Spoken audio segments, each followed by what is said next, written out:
నమస్తే అన్న. సో ఈ రోజు పెద్ద సినిమా ప్రీమియర్స్ రేపు రిలీజ్ ఉంది. అయితే సినిమా పైన మీరు ఎట్లా ఎక్స్పెక్టేషన్స్ పెట్టుకున్నారు?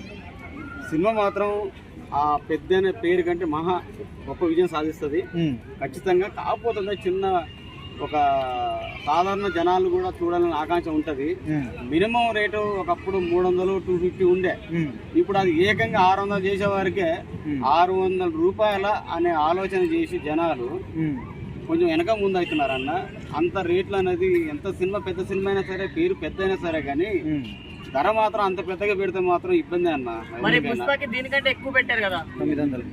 పుష్ప అనేది అది ఒక బ్రాండ్, ఫస్ట్ బ్రాండ్ అయిపోయింది. పుష్పకు మామూలుగా 5,000 పెట్టినా పుష్ప అనే టైప్ లో తగ్గేదిలే అన్నట్టు పోతున్నారు.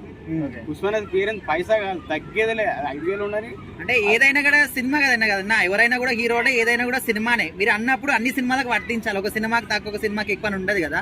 మరి వీళ్ళు కూడా ఆలోచన చేయాలి. ఎందుకంటే టికెట్లు థియేటర్ ధరలు పెంచినప్పుడు వాళ్ళు కూడా డిస్ట్రిబ్యూటర్లు కూడా ఆలోచన చేయాలి. ఏ సినిమాకు ఎట్లా అంటే ఒక సినిమాకు ఒకలాగా పెంచి ఇంకో సినిమా ఇంకోలాగా పెంచి, అంటే హీరోను రికార్డును కొంచెం తగ్గించేలాగా ఇంకో హీరోను పెంచేలాగా అనేది కూడా ఇక్కడ వైఖరి కనపడుతుంది ఆల్మోస్ట్. మామూలు 1,000 రూపాయలు 1,500 పుష్పకు పెట్టిరు, ఆల్మోస్ట్ 3,000 దాకా పెట్టిరు. మరి ఈ సినిమా కూడా అదే విధంగా పెట్టాలనే ఆలోచన మరి ఎందుకు రాలేదు? అంటే రామ్ చరణ్ ని రికార్డు పరంగా అనగదొక్కడానికి, లేకుంటే అసలు రికార్డే సాధించకుండా రామ్ చరణ్ ని ఈ పెద్ద సినిమాతో పేరు పెద్ద సినిమా ఫ్లాప్ అనే టైప్ లో వీళ్ళు తీసుకెళ్తున్నారు. అనుమానం కూడా చాలా ఉన్నాయి అన్న. ఇప్పుడు వచ్చినటువంటి సాంగ్స్ కానీ, ట్రైలర్ కానీ, టీజర్ కానీ, గ్లిమ్స్ కానీ అన్ని చూసారు కదా మీరు.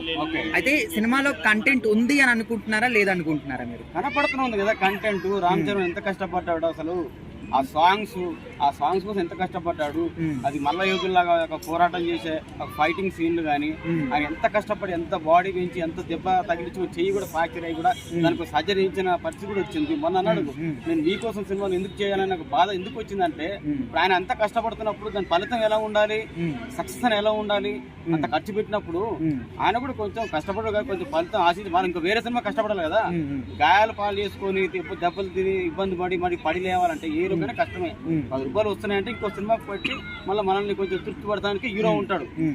హీరో స్థాయికి వెళ్ళాలి కానీ హీరోను మన కింద పరుస్తుంటే అది ఏ విధంగా ఉంటుంది అన్న? ఇప్పుడు ఇందాక మీరు ఒక మాట అన్నారు, పుష్ప సినిమాతో పోల్చారు, అదంటే ఒక బ్రాండ్, దానికి పెంచుతారు అని చెప్పేసి.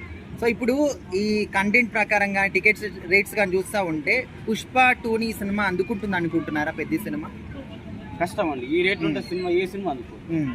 పుష్ప రేట్లోనే 15,000 3,000 బ్లాక్లు 5,000 అమ్మిరండి. మరి అటువంటిది 600 పెట్టారు. 600 పెట్టినా కూడా సాధారణ జనాలు పోవడానికి కూడా ఇష్టపడతలేరు. 600 అని ఆలోచిస్తారు. మరి మామూలుగా సినిమా పుష్ప